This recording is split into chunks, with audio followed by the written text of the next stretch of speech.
నమస్తే, నేను మీ వాసా లక్ష్మణ. సిరిసిల్ల నేత పరిశ్రమ పూర్తి సంక్షేమంలోకి వెళ్ళిపోయింది.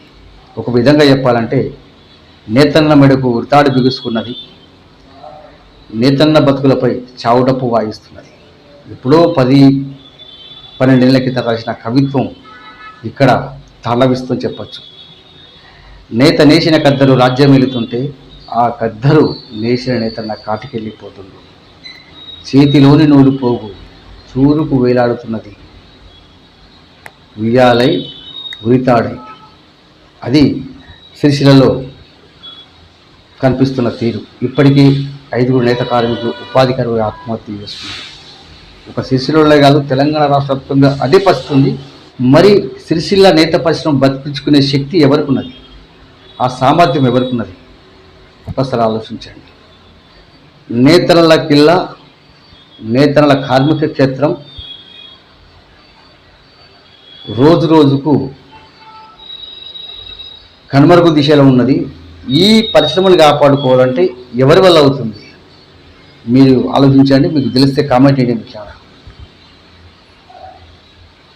సిరిసిల్ల నేత పరిశ్రమలు కాపాడుకునే శక్తి, ఏకైక శక్తి నేత కార్మికుడే.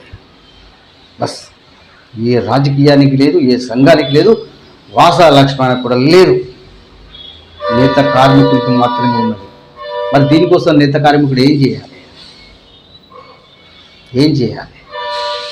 ధర్నాలు అవసరం లేదు, రాస్తారోకలు అవసరం లేదు,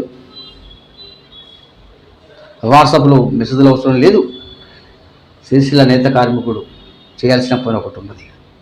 చూస్తాను, మీరు దమ్మెంతుందో కూడా చూస్తాను. నేను పెద్ద జనాభా అంటున్నాం కదా, ఆ పెద్ద జనాభాకున్న బలమేందో, బలగమేందో, దమ్మేందో, పౌరుషమేందో దీంతో వెళ్ళిపోతుంది. నేత కార్మికులు చేయాల్సింది ఒకటి. మీరు రోడ్ల మీకు రాకండి, ధర్నాలు చేయకండి, రాస్తారోకలు చేయకండి. మీరు ఉన్న చోటు నుంచే మీ బాధను వినిపించండి. ఉన్న చోటు నుంచే మీ బాధను వినిపించండి. వాసా లక్ష్మణ్ మీకు ఎంత ధైర్యం అంటే అంత ధైర్యం ఇస్తాడు, ఎంత బలం అంటే అంత బలం ఇస్తాడు. మీరు ఉన్న చోటు నుంచే మీ బాధను తెలియజేస్తూ ఒక వీడియో పంపండి. లేదు, వీడియో తీసే టెక్నాలజీ మీద లేకపోతే ఒక ఫోన్ నాకు ఇవ్వండి, సరిపోతుంది. రాజకీయాలు కలిగిస్తాం, ప్రభుత్వాన్ని దించుతాం, నేత కార్మికుల సమస్యలు పరిష్కారం చేసి అడుగులేస్తాం. నేత కార్మికుడికి ఒకటే చెప్తున్నా, నేత పరిశ్రమ బతకాలంటే, నేత పరిశ్రమ కాపాడుకోవాలంటే నేత కార్మికుని వల్లే అవుతుంది, ఎవరి వల్ల కాదు. చేతగాక చచ్చిపోవడం కాదు, ఆత్మహత్య చేసుకోవడము, రైలు కింద పడి చచ్చిపోవడం కాదు. సిరిసిల్ల నేత పరిశ్రమ రాజకీయం అయిపోయింది, రాజకీయ వస్తువు అయిపోయింది. ఈ వీడియో ప్రతి నేత కార్మికుడికి చేరాలి. నేత కార్మికుడు చచ్చిపోయిన తర్వాత నివాళులర్పించడం కాదు, బతుకుండగానే కాపాడుకోవాలి. ఆ దిశగా అడుగులు వేయాలి. నేత కార్మికుడా, నీ బాధలు తెలియ, నీ బాధ బయటకి చెప్పుకున్నంత వరకు నీ గురించి ఎవరు పట్టించుకోరు.